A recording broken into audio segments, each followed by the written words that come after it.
শহরের কোলাহলের মাঝে একটি উঁচু ভবনের ওপরে একটি কোম্পানির অফিসে একটি সাধারণ দিনের শুরু হয়েছিল। কিন্তু এই দিনটি শুধু কাজের চাপের জন্য নয়, একটি অপ্রত্যাশিত ঘটনার জন্য স্মরণীয় হয়ে উঠল। একজন তরুণী কর্মী, যিনি তার পরিশ্রম ও নিষ্ঠার জন্য পরিচিত, একটি ছোট ভুলের জন্য সবার সামনে তিরস্কারের শিকার হলেন।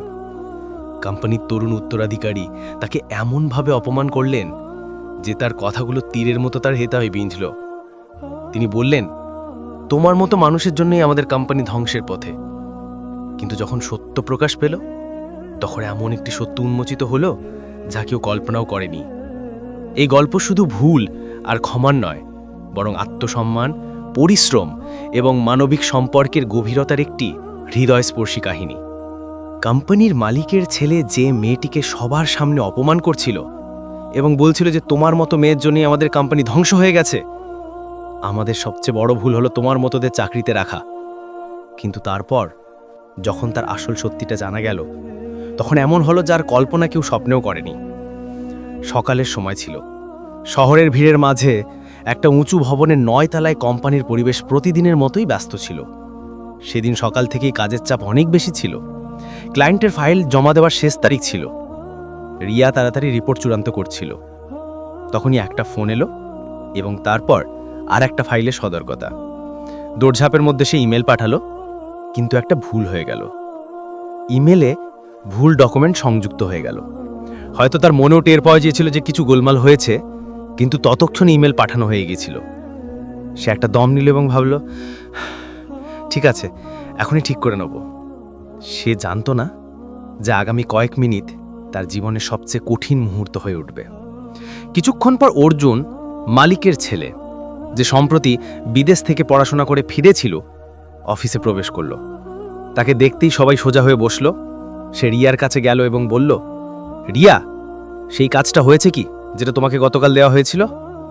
রিয়া বলল, স্যার, ওটা একটু সময় লাগবে। আমার তাড়াহুড়ো একটা ভুল হয়ে গেছে। ক্লায়েন্টের কাছে ভুল ফাইল চলে গেছে। আমি এখনই ওটা ঠিক করে দিচ্ছি, আপনি চিন্তা করবেন না। যেই রিয়া বলল যে ক্লায়েন্টের কাছে ভুল ফাইল পাঠানো হয়েছে, অর্জুনের ভ্রু কুঁচকে গেল। সে জোরে গলায় বলল, এটা কি করলে রিয়া? তার গলায় বিরক্তি ছিল। রিয়া বলল, সরি স্যার, আমি বলছি একটু ভুল হয়ে গেছিল, আমি এখনই ঠিক করে দিচ্ছি, সরি। অর্জুন মাঝপথেই কথা কেটে দিল। কি এটা তোমার প্রফেশনালিজম? এত বছর ধরে কাজ করছো আর এত বড় অসাবধানতা? এখানে আমাদের কোম্পানির নাম ডুবে যাচ্ছে আর তোমার কাছে শুধু সরি বলা? পুরো অফিসে নিস্তব্ধতা ছেয়ে গেল। সবার দৃষ্টি এখন রিয়ার উপর। সে কিছু বলার চেষ্টা করল, স্যার প্লিজ একবার। কিন্তু অর্জুন আরো কঠিন স্বরে বলল, আমি অজুহাত শুনতে চাই না, আমার ফলাফল চাই। যদি তুমি এটুকুও না পারো, তাহলে হয়তো এখন তোমার বিশ্রাম করা উচিত। তার এই কথাটা তীরের মতো লাগলো। রিয়ার হাত কাঁপতে লাগলো, কম্পিউটারের স্ক্রিন ঝাপসা লাগতে লাগলো। কেউ তার দিকে সহানুভূতির সাথে তাকালো, কিন্তু কেউ কিছু বলল না। সে এক মুহূর্তের জন্য চুপ থাকলো এবং তারপর ধীরে মাথা নিচু করে ফেলল। অর্জুন ঘুরে গেল এবং তার কেবিনে চলে গেল। কেউ কিছু বলল না। পরিবেশ এতটাই ভারী ছিল যে লোকেরা তাদের কিবোর্ডের টাইপিং পর্যন্ত ধীর করে দিল। রিয়া তার চেয়ারে বসে রইল, কিন্তু তার ভেতরে কিছু ভেঙে গিয়েছিল। সে প্রথমবার অনুভব করল যে যে জায়গাটা একসময় তার জন্য সম্মানের ছিল, এখন সেই জায়গাটাই তাকে চুঁপছে। কিন্তু সে নিজেকে সামলে নিল যাতে কেউ দেখতে না পায়। সন্ধে পর্যন্ত সে কারোর সাথে কথা না বলে তার সব কাজ গুছিয়ে নিল। ডেস্কে থাকা ফাইলগুলো সুন্দর করে রাখল, কম্পিউটার বন্ধ করল এবং ধীরে ধীরে তার পার্স থেকে একটা সাদা খাম বের করল। সেটা ছিল তার পদত্যাগপত্র। কিছুক্ষণ সেটার দিকে তাকিয়ে রইল, তারপর গভীর নিঃশ্বাস নিয়ে উঠল এবং সোজা অর্জুনের কেবিনের দিকে চলে গেল। দরজায় হালকা টোকা দিল। স্যার? অর্জুন মাথা তুলে তাকালো। হ্যাঁ। রিয়া চুপচাপ খামটা টেবিলে রাখল। এটা কি? অর্জুন জিজ্ঞেস করল। আমার পদত্যাগপত্র। কিন্তু অর্জুন কিছু বলার চেষ্টা করল, কিন্তু রিয়া ঘুরে গিয়েছিল। সে দরজা খুলল এবং বাইরে চলে গেল। রিয়ার হাঁটা ধীর ছিল। প্রতিটি পদক্ষেপ যেন সেই ভবন থেকে দূরে সরে যাচ্ছিল যেখানে সে তার জীবনের বছরগুলো দিয়েছিল। লিফটের কাছে সে নিজেকে দেখল। সে আর সেই রিয়া ছিল না যে প্রতিটি চ্যালেঞ্জ মুখে হাসি নিয়ে মোকাবিলা করত। এখন সে এমন এক রিয়া ছিল যার আত্মসম্মান কারোর পথার দ্বারা চুরমার হয়ে গিয়েছিল। পরের দিন সকালের সময় ছিল। অফিসের দরজা খুলল, কিন্তু পরিবেশ আর প্রতিদিনের মতো ছিল না। কফি মেশিনের আওয়াজ ধীর ছিল। লোকের মুখে একটা অদ্ভুত নীরবতা ছিল। কেউ হেসে গুড মর্নিং বলল না, কেউ ঠাট্টা করল না। সবাই তাদের তাদের সিস্টেমের সামনে ছিল, কিন্তু কারোর মন কাজে ছিল না। সবাই জানতো গতকাল কি হয়েছিল। কিছুক্ষণ পর অর্জুনের বাবা বিজয় সাহেব অফিসে পৌঁছালো। সাদা চুল আর সাধারণ মুখের সেই ব্যক্তির উপস্থিতিতে সবসময় অফিসে একটা আপন ভাব অনুভূত হতো। তিনি চারপাশে দৃষ্টি বুলিয়ে জিজ্ঞেস করলেন, আরে আজ রিয়া দেখা যাচ্ছে না, সে নতুন রিপোর্ট পাঠিয়েছে কি? রিসেপশনে দাঁড়ানো মিহির ঘাবড়ে বলল, স্যার ও গতকাল তার পদত্যাগপত্র দিয়ে গেছে। বিজয় সাহেব থমকে গেলেন। কি?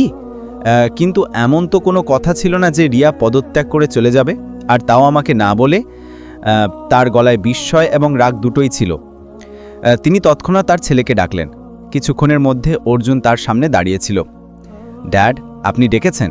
হ্যাঁ, ডেকেছি, বস। অর্জুন মুখ গম্ভীর রাখল, কিন্তু তার বাবার চোখে রাগ ছিল। তিনি অর্জুনকে জিজ্ঞেস করলেন, রিয়া পদত্যাগ কেন দিল?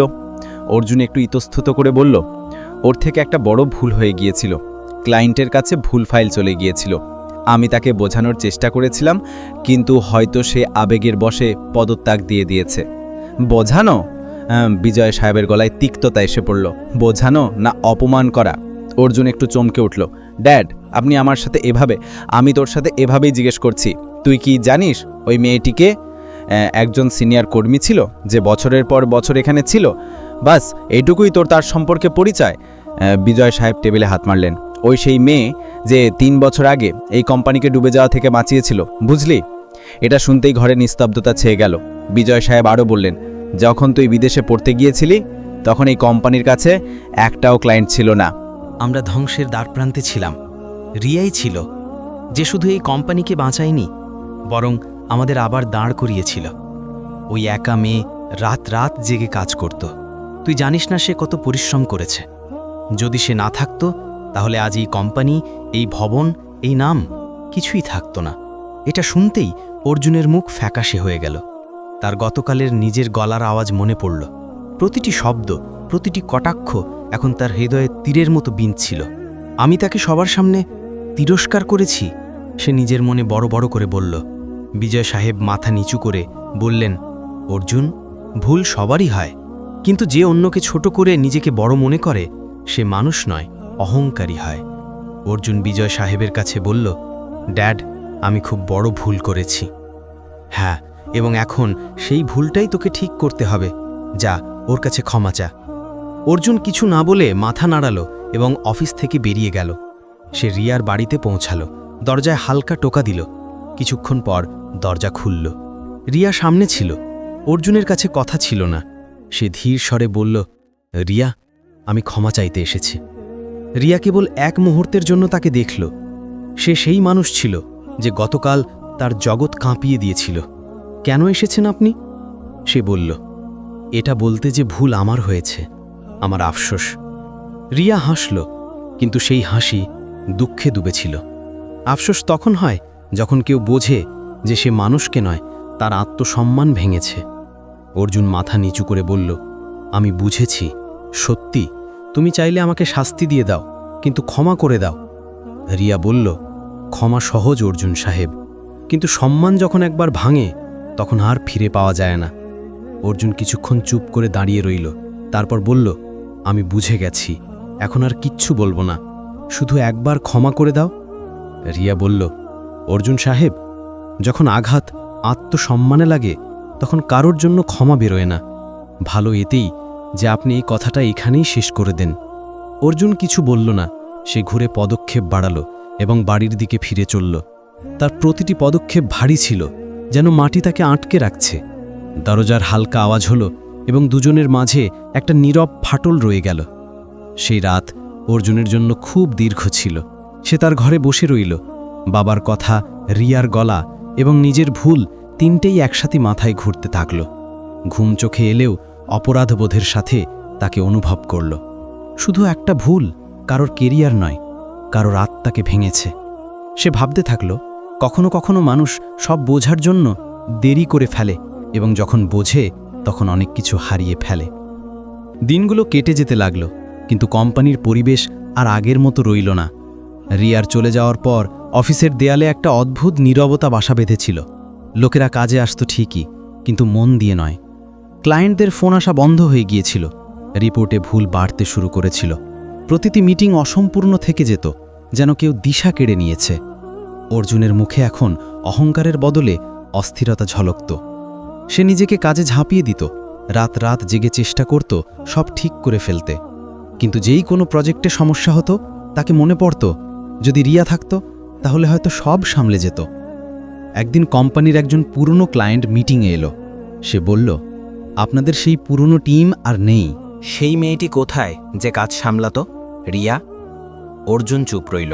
ক্লায়েন্ট মাথা নাড়ল। তার ছাড়া এই কোম্পানি কিছুটা অসম্পূর্ণ লাগছে। সেই কথাটা অর্জুনের হৃদয়ে গুঞ্জন তুলল। বিজয় সাহেব মিটিং শেষ হওয়ার পর বললেন, দেখলি বেটা, যখন সম্মান হারায় তখন কাজ নিজে থেকেই পড়ে যায়। অর্জুন কিছু বলল না, শুধু ধীরে বলল, ড্যাড, এখন শুধু একটাই পথ বাকি আছে, ক্ষমা। পরের দিন সকালে অর্জুন এবং তার বাবা রিয়ার বাড়ির বাইরে দাঁড়িয়েছিল। দরজা খুলল। রিয়ার বাবা সামনে ছিলেন। তিনি দুজনকে দেখে তাদের মুখের ইতস্তত ভাব বুঝে নিলেন। আসুন, ভেতরে আসুন বিজয় সাহেব, তিনি শান্ত স্বরে বললেন। রিয়া ভেতরে এলো। শাড়ির আঁচল হালকা ঠিক করতে করতে যেই তিনি বিজয় সাহেবকে দেখলেন, নমস্কার করল। বিজয় সাহেব নমস্কার নিলেন এবং তৎক্ষণাৎ হাত জোড়া করলেন। বেটি, ভুল আমাদের হয়েছে, আমাদের ক্ষমা করে দাও। রিয়া কিছু বলল না, শুধু চুপচাপ শুনতে থাকল। অর্জুন এগিয়ে এসে কাঁপা গলায় বলল, রিয়া, আমি জানি না কিভাবে আমার কথা বলবো, কিন্তু আমি শুধু আমার ভুলের জন্য নয়, আমার অহংকারের জন্যও লজ্জিত। যদি আমি সময় ফিরিয়ে আনতে পারতাম তাহলে কখনো সেই শব্দগুলো বলতাম না। রিয়া শান্ত স্বরে বলল, ভুল ঠিক করা যায় অর্জুন, কিন্তু ক্ষত তখনই সারে যখন ক্ষমা সত্যি হয়। বিজয় সাহেব বললেন, আমরা শুধু ক্ষমা নয়, একটা অনুরোধ নিয়ে এসেছি। কোম্পানি ডুবে যাওয়ার দ্বার প্রান্তে, লোকের চাকরি ঝুঁকিতে, তোমার ছাড়া ওটা চলতে পারে না। দয়া করে ফিরে আসো। রিয়ার চোখে জল এসে গেল। সেই মুহূর্তটা দ্বিধার মতো ছিল। একদিকে তার আত্মসম্মান, অন্যদিকে তার কর্তব্য। কিছুক্ষণ পর সে ধীরে বলল, আমি কোনো কোম্পানির জন্য নয়, আমার আত্মসম্মানের জন্য বাঁচি। কিন্তু যদি আমার পরিশ্রমে অনেক পরিবারের রোজগার জড়িত থাকে তাহলে আমি ফিরব। বিজয় সাহেব হাসলেন, চোখ ভিজে গিয়েছিল।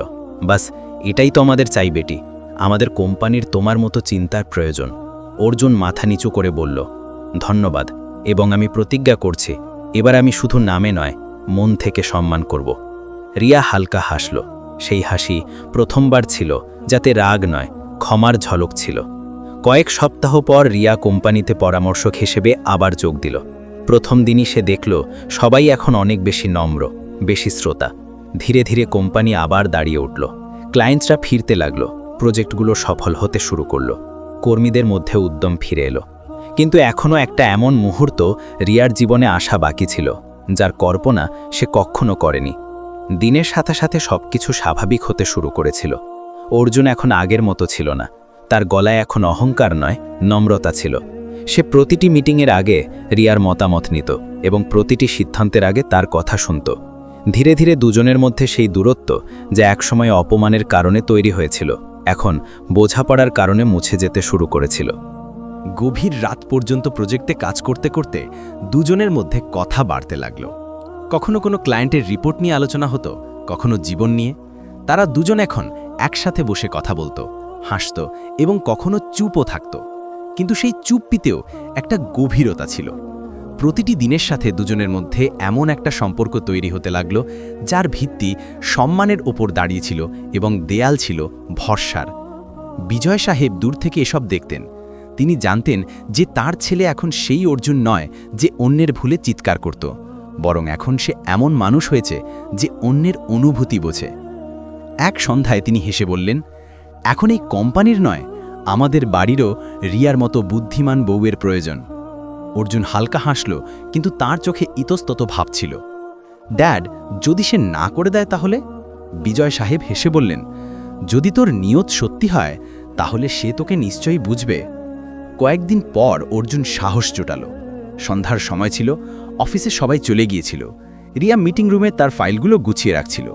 অর্জুন ধীরে ভেতরে এলো। একটু ঘাবড়ে গিয়েছিল, কিন্তু চোখের সত্যতা ছিল। রিয়া? রিয়া মাথা তুলে তাকালো। হ্যাঁ অর্জুন, কোনো কাজ ছিল? হ্যাঁ, কাজ তো আছে, কিন্তু সেটাই কোম্পানির নয়, আমার।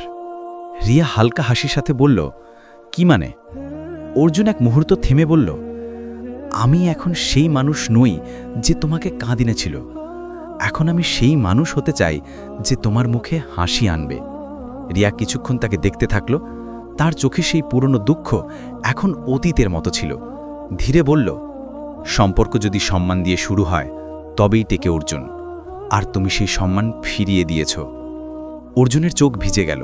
সে ধীর স্বরে বলল, তাহলে কি আমি এটাকে হ্যাঁ ধরব? রিয়া হাসল, এবং সেই হাসি, সেই মুহূর্ত তাদের নতুন শুরুর প্রতীক হয়ে গেল। বিয়েটা সাধারণ ছিল, কিন্তু তাতে সত্যতার উষ্মতা ছিল। অফিসে সবাই খুশি ছিল, এবং বিজয় সাহেবের চোখ গর্বে ভিজে গিয়েছিল। তিনি বললেন, আজ আমার গর্ব হচ্ছে যে আমার ছেলে শুধু একটা মেয়ের সাথে নয়, তার আত্মসম্মানের সাথেও সম্পর্ক গড়েছে। কয়েক মাস পর বিজয় সাহেব কোম্পানির মালিকানা দুজনের নামে করে দিলেন।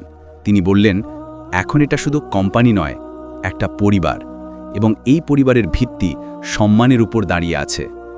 অর্জুন এবং রিয়া ঝুঁকে তাদের পা ছুল। রিয়ার চোখে জল ছিল, কিন্তু সেই জল দুঃখের নয়, গর্বের ছিল। সন্ধ্যার সময় ছিল। দুজনে অফিসের বারান্দায় দাঁড়িয়েছিল। অর্জুন ধীরে বলল, কাশ সেদিন আমি সেই ভুলটা না করতাম। রিয়া বলল, কখনো কখনো জীবন আমাদের পড়িয়ে দিয়েই শেখায় কিভাবে উঠতে হয়। অর্জুন তার দিকে তাকালো, এবং প্রথমবার কিছু না বলে সব বুঝে গেল। কিছুক্ষণের নীরবতার পর রিয়া আকাশের দিকে তাকিয়ে বলল, যখন সম্মান ফিরে আসে তখন জীবনও ফিরে আসে। অর্জুন তার হাত ধরল, এবং দুজনে সেখানে দাঁড়িয়ে রইল যেন সময়ও থেমে গেছে এবং দুনিয়া অবশেষে তার সবচেয়ে সুন্দর সম্পর্কটি সম্পূর্ণ করেছে।